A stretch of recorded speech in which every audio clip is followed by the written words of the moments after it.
cordial, Padre Francisco Kendo, domingo 24. El evangelio que se nos regala es Marcos capítulo 8, versículos del 27 al 35. Jesús emprendió el viaje con sus discípulos hacia los pueblos de Cesarea de Filipo. Por el camino preguntó a sus discípulos: ¿quién dice la gente que soy yo? Le respondieron, unos que Juan Bautista, otros que Elías, otros que uno de los profetas. Él les preguntó a ellos: ¿y ustedes quién dicen que soy yo? Respondió Pedro: tú eres el Mesías. Entonces les ordenó que a nadie hablasen acerca de ello. Y empezó a explicarles que el Hijo del Hombre tenía que padecer mucho, ser rechazado por los ancianos, los sumos sacerdotes y los escribas, sufrir la muerte y luego de 3 días resucitar. Les hablaba con franqueza. Pedro se los llevó aparte y se puso a reprenderlo. Pero él se volvió hacia sus discípulos y dijo a Pedro: ve atrás de mí, Satanás, tus pensamientos son los de los hombres, no los de Dios. Y llamando a la gente con sus discípulos les dijo: el que quiera seguirme, niéguese a sí mismo, cargue con su cruz y me siga. El que quiera salvar su vida la perderá. Quien la pierda por mí y por el evangelio la salvará. Propongo 3 ideas para nuestra meditación. La primera, la pregunta por la identidad de Jesús. Hay interrogantes que inquietan e inquietudes que interrogan. En los primeros capítulos del Evangelio, según San Marcos, hay una pregunta que lo permea todo. ¿Quién es Jesús? Es la pregunta por la identidad de aquel a quien se le sirve porque se le sigue porque se le ama porque se le conoce porque se le busca. Jesús lleva a sus discípulos a Cesarea de Filipo, la hermosa ciudad que se levantaba en un paisaje paradisiaco, símbolo del poder potente y la potencia grande que se edifica sobre la fuerza, la riqueza, el dominio prepotente y la prepotencia dominante de los hombres. A ellos les pregunta: ¿quién dice la gente que es el Hijo del Hombre, que soy yo? ¿Quiere saber qué dirán sobre él? ¿Qué dirán? Un rápido sondeo sobre las opiniones de la gente, sobre la percepción de la gente. Las respuestas no son exactas, pero reflejan el buen concepto que la gente tiene sobre Jesús. No dicen de él que sea un dominador, embaucador, explotador, opresor, como los considerados grandes en el mundo. La gente asocia a Jesús con figuras emblemáticas y paradigmáticas, con ejemplos vivos y vidas ejemplares. Unos dicen que Juan Bautista, el austero predicador de la penitencia que convierte y la conversión que transforma, aquel que terminó decapitado por denunciar el pecado y anunciar la verdad, el místico madurado en las arenas del desierto que anuncia la llegada del Mesías cierto. Otros dicen que Elías, el profeta de las palabras de fuego, aquel que frente a una sociedad idólatra denunciaba y anunciaba que la fe en el verdadero Dios es irrenunciable y no negociable. El profeta de la voz ardiente que hería con su palabra y curaba con su verdad. El profeta de fuego, llevado al cielo en un carro de fuego. Por tanto, la gente tiene de Cristo una visión aproximada, pero no acertada. Entonces Jesús le pregunta: ¿y ustedes? ¿Quién dicen que soy yo? Hiumeis de tiname legeteinai. Pregunta penetrante e inquietante.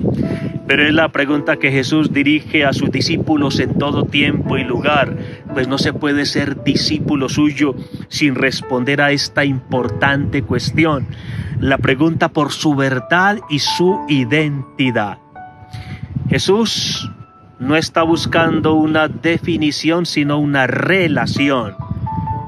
Nos pregunta: ¿quién soy yo para ti? ¿Qué lugar ocupo en tu vida? ¿Qué puesto tengo en tu corazón? ¿Qué espacio tengo en tu proyecto de vida? En verdad tú te has formulado esta pregunta: ¿quién es Jesús para mí?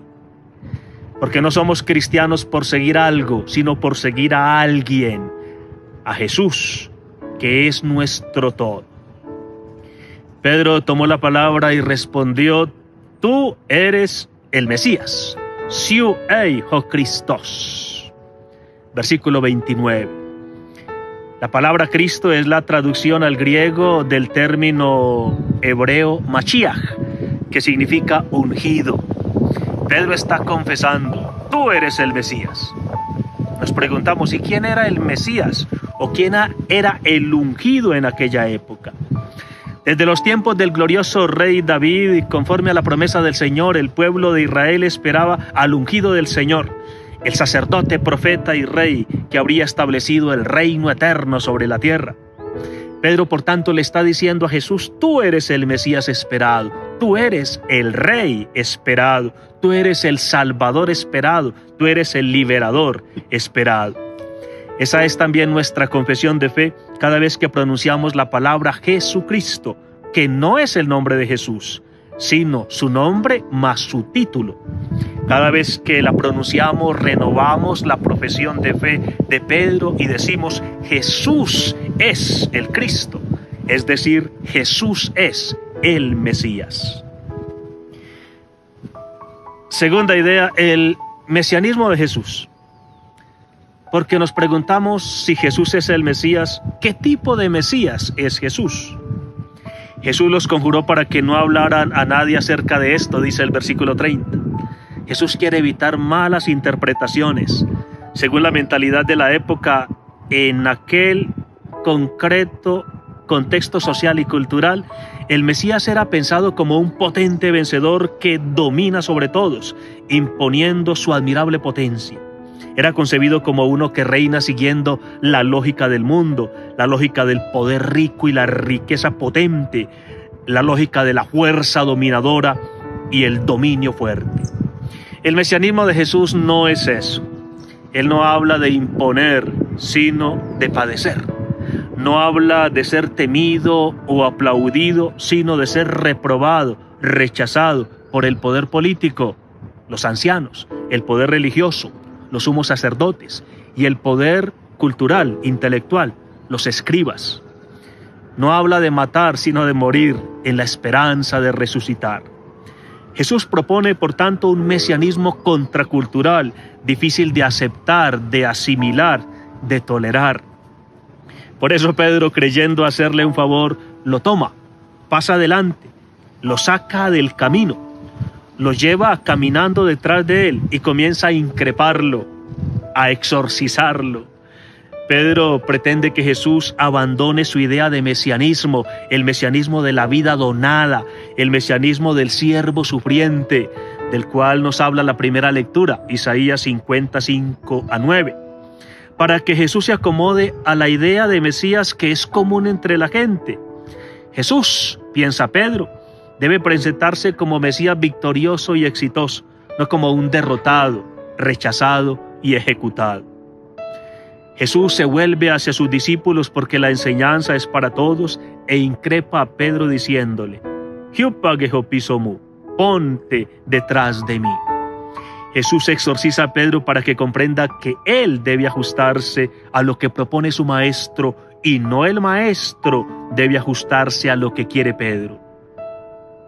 ¿Tú oras para que Dios haga las cosas como tú quieres o para que tú quieras las cosas como las hace Dios? Va atrás de mí, porque ese es el puesto del discípulo: caminar detrás del maestro, comprender como su maestro, vivir como su maestro. Tercera idea, el seguimiento del Mesías. Jesús llama a la gente y como Mesías lanza su propuesta: si alguno quiere venir en pos de mí, niéguese a sí mismo, tome su cruz y sígame. Versículo 34. Jesús desafía la libertad para que tome la decisión de seguirlo, si alguno quiere.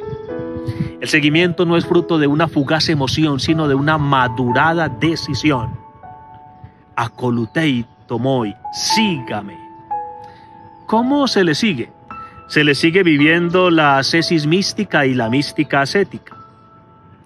niéguese a sí mismo, aparnesasto eutón. ¿Qué propone Jesús? Abnegación desprendida, desprendimiento desapegado, desapego renunciador, renuncia sacrificada, sacrificio abnegado. Esa es la propuesta de Jesucristo. Nada más difícil en nuestra sociedad del individualismo hedonista y el hedonismo individualista, que propone darse todos los gustos posibles, no privarse de ningún placer, idolatrar el propio interés, convertir los propios deseos y apetencias en ley suprema de la vida. Qué difícil vivir esta propuesta del maestro en el consumismo capitalista y el capitalismo consumista, que mediante la publicidad nos crea necesidades y nos invita a no renunciar a nada, a darnos gusto, a hacer y buscar lo que gusta, lo que provoca, lo que apasiona. Segunda llamada del Señor, arato ton estauronautu, tome su cruz. Tomar la cruz es tomar la decisión más importante y más difícil de la vida, donar la propia vida por los demás, es decir, amar de verdad. Para Jesucristo, tomar su cruz indica tomar la decisión de donar la vida por nuestra salvación. Tomar su cruz es tomar la decisión de decirle sí al amor que da sentido a todo dolor. También para nosotros, tomar la cruz no es solo llevar un crucifijo colgado en el cuello. Tomar la cruz es tomar la decisión, renovar la decisión, mantener la decisión de amar hasta las últimas consecuencias, hasta que el amor duela, hasta que amando se muera, hasta que en el amor la vida sea totalmente donada, totalmente perdida, totalmente encontrada, totalmente salvada, realizada, planificada. Pues quien quiera salvar su vida la perderá, pero quien pierda su vida por mí y por el Evangelio, la salvará. Versículo 35. Los verdaderos héroes y heroínas de hoy son los hombres y mujeres, sacerdotes, religiosos, religiosas, laicos, que están donando su vida gota a gota en lejanas y anónimas misiones, al lado de los enfermos y moribundos, al lado de ancianos abandonados, al lado de jóvenes desorientados, al lado de los pobres marginados, al lado de tus hijos que necesitan ser educados. Esas son vidas encontradas, salvadas y salvadoras, bellas y embellecedoras, grandes y engrandecedoras, plenas y plenificadoras. María, la Virgen Madre, modelo de abnegación amorosa y amor abnegado, nos ayude a seguir a Jesús, negándonos a nosotros mismos y tomando la propia cruz. Pues como escribió San Agustín, padre de la Iglesia, es duro seguirte, Señor, pero es imposible dejarte. Gracias por compartir el video y buen domingo para todos.